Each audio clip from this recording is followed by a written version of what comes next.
راديو دوزام. نتوما معنا في نسمعوا الويب ماغازين 100% ديجيتال. جيتوا في الوقت المناسب باش تعرفوا على احمد رشيد، صانع محتوى تقدم فيديوهات رائعه بطريقه اروع تتخص جميع الناس اللي تقلبوا على محتوى مفيد. نسمعوا ليه.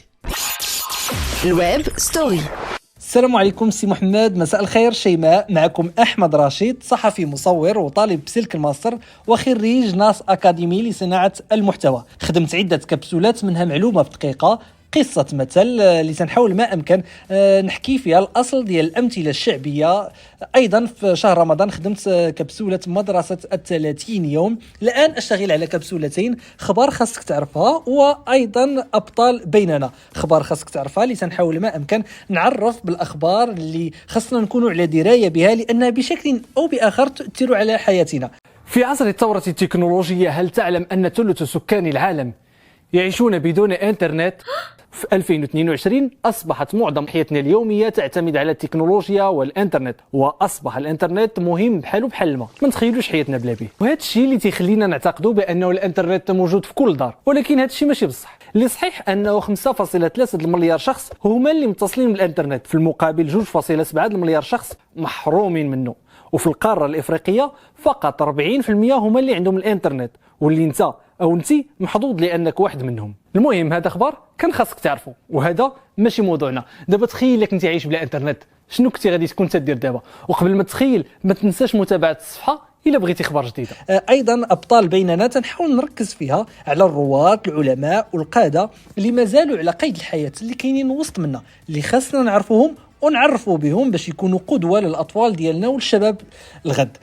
شخصيات اللي تنحاول نركز عليها هي شخصيات مغربية بصفة خاصة.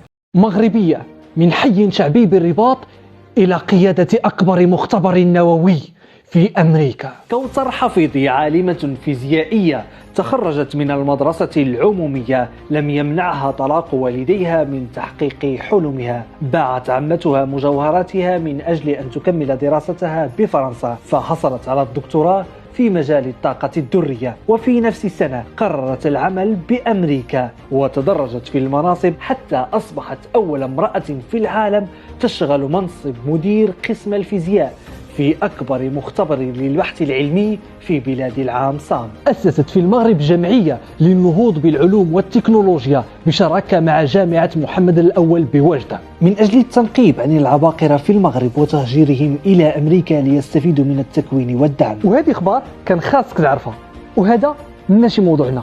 دابا اللي بغيت نعرف إلى متى العقول غادي تهاجر من البلدان ديالها. بصفة عامة الفيديوهات ديالي اللي تنشر عبر تطبيق تيك توك وانستغرام تنحاول ما امكن ما تفوتش دقيقة. هاد الدقيقة تنحاول نحيي فيها القيم ونظهر فيها الجمال، نعرف بالعلماء المخترعين والشخصيات اللي خاصنا نكونوا فخورين لانها كاينه وسط منا، لكي لا ننسى مجد اجدادنا ولكي نعطي قيمة لكل من حولنا، وباش نقولوا بانه مازال الخير القدام ان شاء الله. المبدع والمثقف احمد رشيد كيعجبني بزاف هاد الانفلونسور و جو لو سوي دوبوي سي ديبي، حيتاش كتعجبني الطريقه اللي كيتريتي بها لانفورماسيون، كيحاول يبسط لاكtualité وكيزيد عليها ديما لا توش ديالو اللي هي واحد لا توش ديومور زوينه بزاف خفيفه. كيحاول يبدل لي كونسيبت، كيحاول مره يتريتي لنا لي انفورماسيون لاكtualité، يدير ان تور على شنو طرا في السيمانه.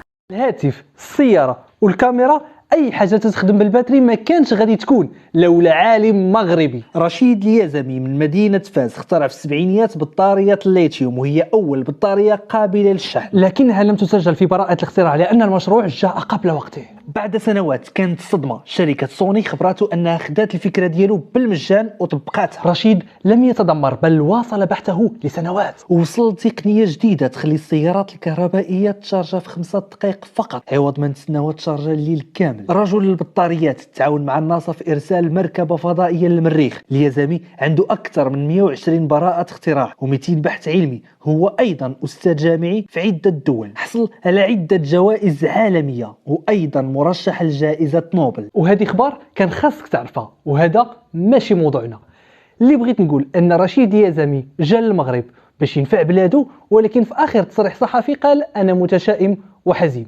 في نظركم علاش؟ كنصحكم انكم تتبعوه احمد رشيد، تشجعوه حيت المحتوى ديالو هادف وزوين بزاف، وكما كيقول هذا ماشي موضوعنا. دونك جو ريكوموند دو فولوي لي باج ديال احمد رشيد سور لي ريزو سوسيو. طبعا صفحتي على تيك توك هي رشيد تيربلويت احمد، اما صفحتي على الانستغرام فهي رشيد تيربلويت احمد جيري. شكرا لاحمد ومرحبا بك في اي وقت بغيتي. شكرا لكم جميعا، وانا جد سعيد بالاستضافه.